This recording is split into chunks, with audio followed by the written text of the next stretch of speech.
Halo guys, kembali lagi di channel Rens X. Kali ini gue akan ngebahas spoiler Renegade Immortal episode 114. Sebelum lanjut, jangan lupa pencet tombol like dan subscribe. Jangan lupa share juga ke teman-teman kalian. Setelah Wang Lin menghajar Sima Yan dan para prajurit iblis yang sok keras, Xin beralih ke Yao Shixue yang memutuskan meminta bantuan kepada Wang Lin karena ia tahu di kota iblis kuno hanya ada 2 kultivator transformasi jiwa dan salah satunya masih berada di tahap awal. Jelas dia tidak memenuhi syarat karena terlalu lemah. Yao Shixue meminta bantuan Wang Lin bukan tanpa alasan, tapi karena ia tahu kekuatan Wang Lin bisa bertahan di pukulan ke-7 Jenderal Iblis. Meski Yao Shixue sendiri tahu sifat Wang Lin dingin dan sulit untuk dibujuk tanpa imbalan.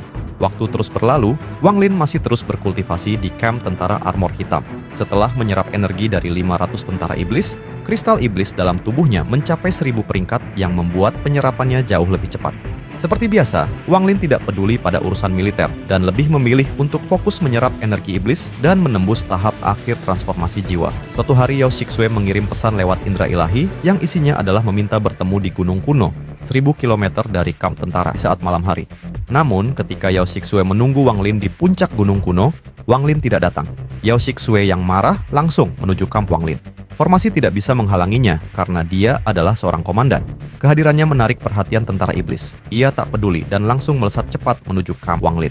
Di luar kamp, Xishan menghadangnya. Ia berteriak agar Yao Shixue berhenti, lalu menyerang dengan pukulan. Namun Yao Shixue hanya memunculkan cahaya darah yang membungkus Xishan hingga tidak bisa bergerak.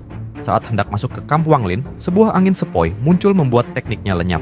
Xishan pun terbebas kembali. Lalu dengan dingin Wang Lin berkata, "Kalau kau tidak punya hal penting, jangan salahkan aku kalau mengabaikanmu." Yao Shixue yang mendengarnya sangat marah lalu menegaskan, "Kenapa kau tidak datang saat aku memintamu bertemu di Gunung Kuno?" Wang Lin dengan sederhana menjawabnya, "Mengapa aku harus pergi?"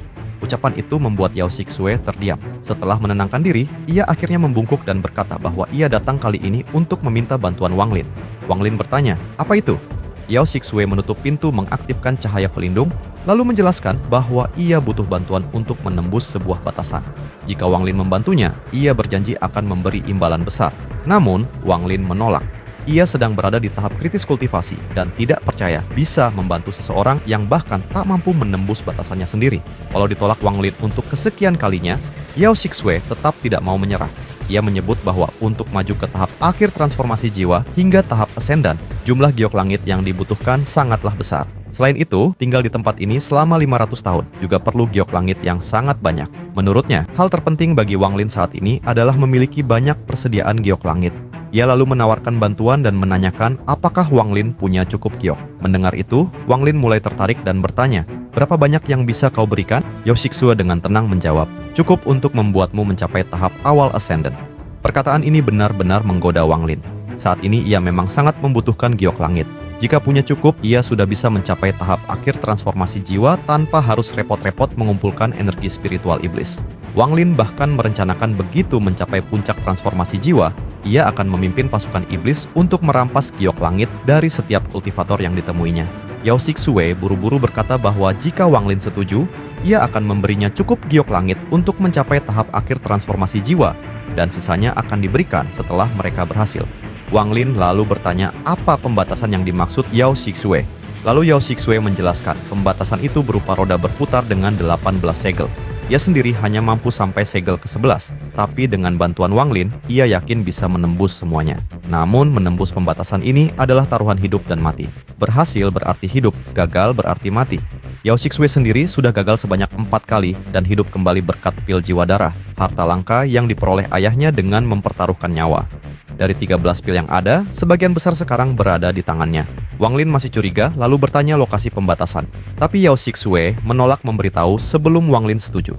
Ia hanya mengatakan tempat itu butuh harta khusus untuk masuk dan hanya dirinya yang bisa melakukannya. Meski tergoda karena giok langit sangat penting untuk kultivasinya, Wang Lin tidak mau gegabah. Ia menunda keputusan dan berkata akan memberi jawaban 4 bulan lagi. Padahal Yao Shixue merasa tawarannya sudah sangat bagus, tapi Wang Lin tetap menolaknya. Bahkan sekarang menunda jawabannya yang membuat Yao Shixue kesal. Ia sadar tanpa bantuan Wang Lin, ia harus menunggu hingga tahap ascendan barulah ia bisa menembus pembatasan. Itu adalah sesuatu yang akan memakan waktu sangat lama. Mengingat wujud iblis Wang Lin saat bertarung dengan Jenderal Iblis, ia yakin Wang Lin sanggup mematahkan batasan itu. Yao Shixue tahu bahwa 4 bulan yang Wang Lin minta hanyalah taktik untuk memaksa memberi hadiah yang lebih besar. Yao Shixue menawarkan Wang Lin lebih banyak giok langit, harta karun atau mantra. Namun, Wang Lin tidak peduli dengan harta atau mantra. Yang ia inginkan lebih banyak giok langit. Yao Shixue menahan emosinya lalu berkata, "Di gua darah milik ayahku ada banyak giok langit. Aku akan memberimu token agar setelah keluar dari negeri roh iblis, kau bisa mengambilnya sendiri." Wang Lin menegaskan bahwa ia butuh waktu mempertimbangkan tawaran itu. Kemudian Wang Lin bilang akan mempertimbangkan selama 3 bulan. Mendengar itu, Yao Shixue marah dan hendak pergi. Namun sebelum benar-benar keluar dari kamp, ia mengeluarkan sebuah pil lilin dan berkata, "Aku akan memberimu ini, dalam 3 hari ikut aku. Jika tidak, lupakan saja." Wang Lin menatap pil itu dengan serius. Meski terlihat biasa, ia menemukan simbol halus yang berdenyut mengikuti napas dan detak jantung Yao Shixue. Saat ia bertanya, Yao Shixue menjawab dengan dingin, "Kau bahkan tidak tahu ini. Wajar saja kau baru jadi murid Alsir. Ini adalah warisan unik ayahku, leluhur darah, dan pil ini adalah pil jiwa darah." Ia menjelaskan bahwa pil ini bukan untuk dimakan, melainkan tempatmu meninggalkan jejak jiwa dan daging asal. Meski jiwa asalmu hancur, kau masih bisa berinkarnasi. Pil ini bisa menyelamatkan nyawamu sekali. Ekspresi Wang Lin akhirnya berubah dengan satu gerakan tangan. Ia menarik pil itu dari genggaman Yao Shixue ke tangannya. Yao Shixue membiarkan Wang Lin memeriksa pil jiwa darah, karena yang diberikan hanyalah pil gagal ciptaan ayahnya untuk menipu orang. Meski mengandung setetes darah biru, pil ini tercemar banyak kotoran dan racun. Hanya mereka yang bisa membedakan mana yang asli dan palsu. Saat memegang pil itu, simbol di permukaannya berubah mengikuti detak jantungnya. Wang Lin merasakan ikatan darah kuat seolah pil itu bagian dari dirinya.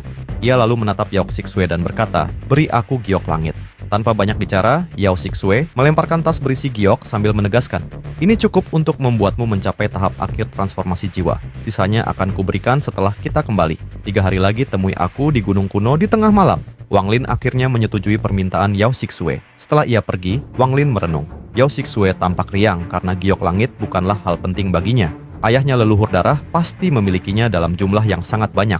Namun, pil jiwa darah jelas berbeda. Pil itu terlalu langka bahkan sebanding dengan mantra surgawi. Sehingga Wang Lin yakin ada masalah tersembunyi di balik pemberiannya. Untuk memastikannya, ia memanggil Cao Yidu dari bendera jiwa. Saat mendengar nama leluhur darah, wajah Cao Yidu langsung berubah. Ia menjelaskan bahwa tokoh itu sangat terkenal di seluruh planet Tianyun. Leluhur darah juga pernah menantang Alsar 7 kali. Meski selalu kalah, kekuatannya terus meningkat. Ia juga kultivator terkuat ketiga di planet Tianyun setelah Alsir dan Ling Tianhou. Ketika Wang Lin menanyakan pil jiwa darah, Cao Yidu langsung bersemangat. Menurutnya, pil itu adalah salah satu dari 3 harta paling berharga di planet Tianyun. Pil itu mampu mengubah nasib dengan memberi kesempatan hidup kembali. Hanya leluhur darah yang memilikinya, dan asal-usulnya sangat misterius. Wang Lin lalu memperlihatkan pil dan bertanya, "Apakah kau tahu apa ini?" Cao Yidu terkejut saat memeriksa pil lilin. Ia menyadari bahwa lilin ini terbuat dari kadal putih. Terdapat 3.614 simbol yang menyala di atasnya yang mengikuti napas pemiliknya, dan terasa seperti itu adalah bagian dari tubuhnya. Setelah Wang Lin meneteskan darah di atasnya, cahaya biru muncul dan bertahan selama 3 nafas, menandakan itu benar-benar pil jiwa darah. Cao Yidu tampak sangat tergoda karena pil ini bisa membantunya mendapatkan tubuh baru. Namun Wang Lin curiga. Ia bertanya mengapa Cao Yidu yang statusnya di dalam sekte rendah bisa tahu banyak tentang pil tersebut. Cao Yidu menjawab bahwa cara mengenali pil jiwa darah memang diketahui luas di planet Tianyun. Setelah memasukkan kembali Cao Yidu ke bendara jiwa, Wang Lin mulai berpikir. Menurutnya, jika pil ini benar-benar langka, tidak mungkin cara mengidentifikasinya diumumkan secara luas. Ia menyadari bahwa semua ini adalah trik leluhur darah agar harta berharganya bisa beredar tanpa menimbulkan masalah. Wang Lin pun semakin waspada. Wang Lin menemukan kejanggalan karena dengan status Cao Yidu mengetahui cara membedakan pil jiwa darah. Padahal seharusnya hanya leluhur darah dan putrinya yang tahu. Dari sikap Yao Shixue dan kata-kata Cao Yidu, ia menyimpulkan bahwa semua ini adalah jebakan dan pil yang dipegangnya jelas palsu. Pil yang asli bisa menghidupkan kembali, sedangkan pil palsu justru malah akan membunuh. Menyadari kekejaman Yao Shixue, Wang Lin berniat menghancurkan pil itu, walau akhirnya ia menyimpannya untuk berjaga-jaga. Wang Lin melambaikan tangan dan mengeluarkan tas penyimpanan dari Yao Shixue, lalu memeriksa jumlah giok langit. Benar saja giok yang diberikan cukup untuk mencapai tahap akhir transformasi jiwa tepat, seperti yang dikatakan Yao Shixue. Wang Lin lalu menekan tangannya ke tanah dan menghilang ke bawah. Di bawah tanah ia duduk bersila dikelilingi giok langit dan menyerap energi spiritual surgawi hingga giok berubah menjadi debu. Wang Lin mengkondensasikannya menjadi mirip kristal iblis dengan struktur yang ia pelajari di suku pemurnian jiwa. Energi spiritual surgawi perlahan terkumpul di kristal, mencapai sekitar 1/10 dari total energi giok langit yang ia miliki. Penyerapan terus berlanjut. Wang Lin mempersiapkan tubuhnya untuk menembus tahap akhir transformasi jiwa. 3 hari kemudian, kebangkitan iblis ungu terjadi. Yao Shixue berdiri di gunung kuno. Ia tampak cemas sambil mengatakan waktunya hampir tiba. Mungkinkah dia tiba-tiba berubah pikiran? Beberapa saat kemudian, Wang Lin mendarat di puncak gunung. Yao Shixue segera menyiapkan formasi agar tak ada orang lain yang melihatnya. Ia mengeluarkan beberapa patung kecil berwarna darah berbentuk binatang buas yang tak dikenal Wang Lin. Dengan segel tangan dan mantra, Yao Shixue menggigit ujung lidahnya untuk menggambar simbol. Simbol itu tumbuh besar di tanah, sementara patung-patung bergerak menempati 7 posisi berbeda dan menyatu ke tanah. Kekuatan misterius memenuhi gunung kuno. Wang Lin mencoba menggunakan indera ilahinya. Namun Wang Lin terkejut. Ia tidak bisa mendeteksi apapun. Yao Shixue yang melihat Wang Lin kebingungan dengan dingin berkata, "Tidak perlu memeriksa. Tidak ada orang yang bisa mendeteksi kecuali seseorang memiliki tingkat kultivasi Jenderal Iblis." Wang Lin mengamati formasi dengan indera ilahinya, lalu bertanya, "Apakah ini karya ayahmu, leluhur darah?" Yao Shixue mengangguk. Ia kemudian mengeluarkan kompas berwarna darah dan menaruhnya di tanah. Lalu ia menatap Wang Lin sembari berkata, "Ingat perjanjian kita. Saat kebangkitan iblis ungu mencapai puncak, sinar cahaya darah dari kompas akan muncul sekali saja. Kamu harus mengikutiku dengan tepat." Wang Lin hanya mengangguk. Yao Shixue menambahkan, "Ketika kita kembali, aku akan memberimu sisa giok surgawi tanda darah dan metode benar penggunaan pil jiwa darah." Saat itu cahaya ungu dari bulan mencapai puncaknya. Kompas berwarna darah di tanah kemudian memancarkan sinar tebal menembus cahaya ungu. Yao Shixue masuk ke cahaya darah dan diikuti Wang Lin. Cahaya darah dan kompas menghilang, begitu juga cahaya ungu di sekitar mereka. Kebangkitan iblis ungu 2 tahunan pun berakhir. Wang Lin langsung menyadari ini adalah formasi teleportasi. Seseorang telah menempatkan titik transmisi di lokasi yang disebut Yao Shixue. Hal ini memungkinkan bisa diakses dari mana saja asalkan berada di tanah roh iblis. Setelah Wang Lin melihat jejak darah di bawah kakinya, ia lalu mengatakan, "Kalau formasi berdarah ini mirip dengan yang diciptakan oleh patung-patung sebelumnya, jika diberi waktu, aku pun bisa menempatkan formasi teleportasi di sini." Setelah tiba, tempat itu tampak seperti ruang hanya potongan cahaya terang memperlihatkan jalan kasar dan berliku. Kemudian Wang Lin berjalan di platform dan melihat ke arah Yao Shixue yang sudah sering datang ke tempat ini. Sementara itu, Yao Shixue duduk bersila lalu berkata, "Renungkanlah untuk memahami domainmu. Hanya dengan tanda kualifikasi, seseorang dapat berjalan di jalan binatang yang terhormat."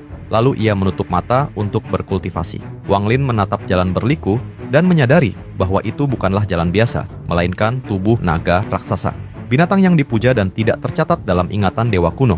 Ia tercengang lalu mengatakan, siapa yang begitu kuat hingga bisa menggunakan tubuh binatang ini sebagai jalan?